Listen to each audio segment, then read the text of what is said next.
Lagay siya sa manual guys, manual settings. Pag ilagay ko dito sa automatic guys, under tong generator. Tapos ito siya guys, magta-transfer. Ito siya bababa, tapos ito aangat. So maging ang power niya ngayon dito sa load side ay emergency power nanggaling kay genset or generator. Ito kay Meralco. So anuin ko sana ngayon guys, kaso may naka burol ngayon dun sa St. Peter Chapel.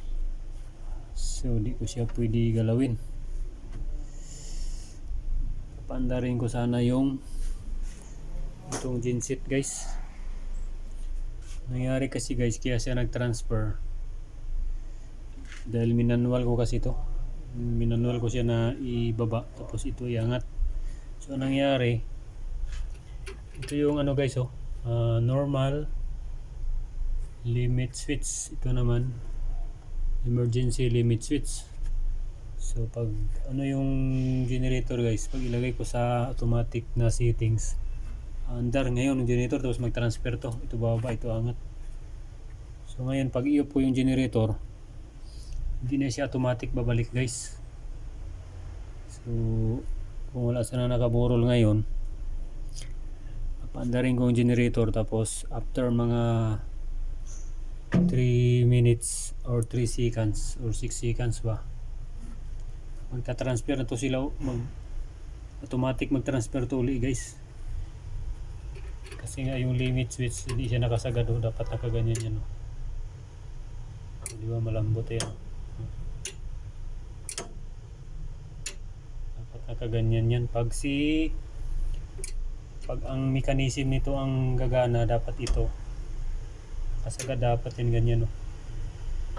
So ang ginawa ko kasi, minanual ko lang, nakalagay naman dito, i-pause mo siya to right. So itulak mo pa ganon bago mo siya iangat. Ito namang isa, pause to left. So paling mo pa ganyan bago siya ibaba. So kaya minanual ko, kaya siguro umandar yung generator pag ilagay ko sa automatic. So dapat sagad yung ganyan. Ito ganun din malambot din siya. Yan. Ito malambot din. So may burol man, so di ko muna siya galawin. Bukas lalabas na tayong nakaburol, so sa ako siya gagalawin guys.